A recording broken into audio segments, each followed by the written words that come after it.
Business Law Pas FM bersama Dr. Ricardo Simanjuntak SH LLM.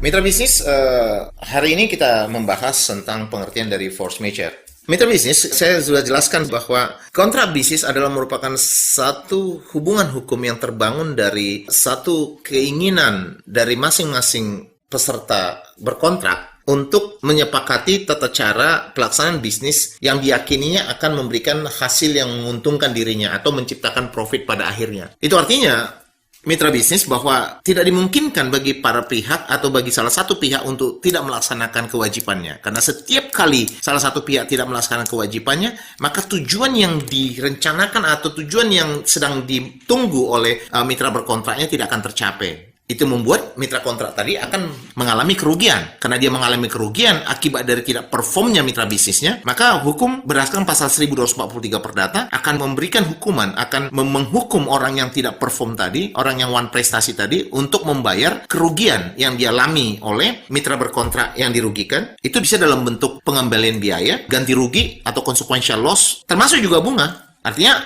kerugian tadi bisa diperhitungkan dengan bunga dalam masa waktu di mana kerugian tadi tidak segera diselesaikan. Jadi ketentuan-ketentuan tadi itu secara tegas diatur pada pasal 1243 Perdata, 1246 Perdata, 1247 Perdata, dan juga pasal 1250 Perdata tentang bunga.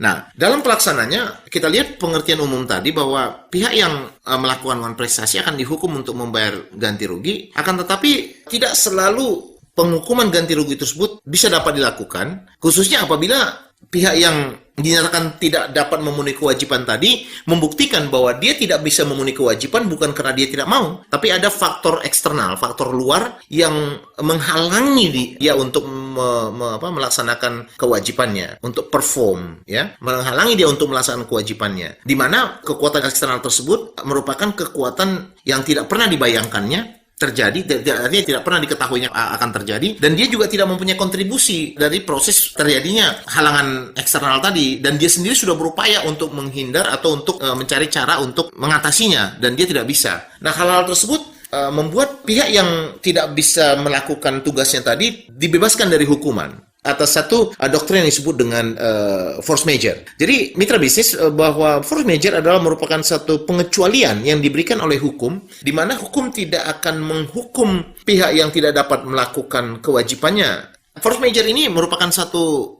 keadaan yang berada di luar dari pengetahuan pihak, dan pihak tadi tidak mempunyai kontribusi terhadap terjadinya atau potensi terjadinya force majeure tersebut. Dan dari pengertiannya ini dikategorikan sebagai satu tindakan-tindakan yang bersifat kuat, mempunyai konsekuensi masif, gitu, seperti misalnya gunung meletus, gempa bumi, peperangan, gitu. Jadi dia sifatnya masif dan juga bersifat permanen, gitu. Sehingga itu sering memberikan konsekuensi musnahnya objek. Jadi mitra bisnis, kalau misalnya ternyata ketidakmampuan tadi disebabkan oleh force majeure, di mana force majeure tadi sampai pada akibat musnahnya objek, maka kontrak tadi bisa menjadi tidak berlaku, di mana tidak satupun dari pihak tadi yang tidak bisa melakukan kewajiban tadi akan dihukum, ya kan? Karena dasar dia untuk tidak melakukan itu adalah berada pada di luar kewenangannya. Mitra bisnis, ketentuan tentang force majeure itu bukanlah sesuatu yang harus disepakati baru berlaku, karena force majeure itu adalah suatu ketentuan yang berlaku demi hukum. Jadi kalau dalam hukum perdata Indonesia itu diatur pada pasal 1245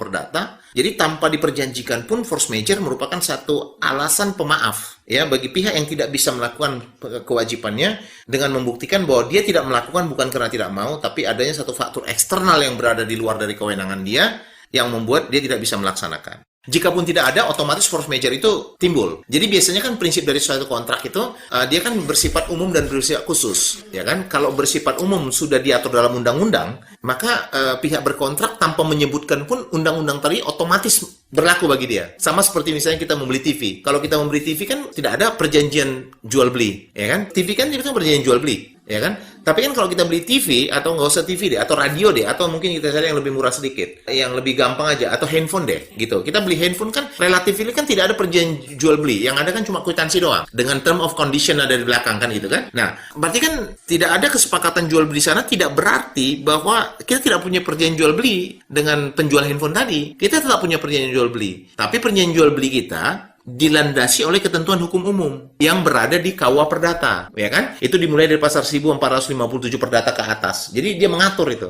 Nah, kontrak dalam jual beli itu dalam perancangan kontrak itu dilakukan dengan cara menekankan kembali ketentuan-ketentuan yang sudah secara tegas dilakukan oleh hukum, atau bisa juga dilakukan dengan cara mengecualikan ketentuan hukum umum tadi menjadi ketentuan hukum khusus, gitu kan? Atau juga menambah atau mengurangi ketentuan hukum tadi. Nah, itu jadi bersifat khusus. Nah, dalam konteks force majeure, karena dia secara hukum sudah diatur pada pasal 1245 Perdata, maka tanpa dinyatakan dalam kontrak secara khusus pun, itu ketentuan force majeure itu berlaku dan mengikat para pihak demi hukum. Tapi pada umumnya, para pihak dalam berkontrak sering tetap mencantumkannya untuk penegasan, untuk penegasan. Di mana walaupun tidak mencantumkan, menurut pendapat saya, karena dia sudah ada dalam ketentuan hukum, dia tetap akan mengikat. Mitra bisnis, demikian bahasan kita pada hari ini. Saya Ricardo Simanjuntak untuk Bisnis Law Pas FM.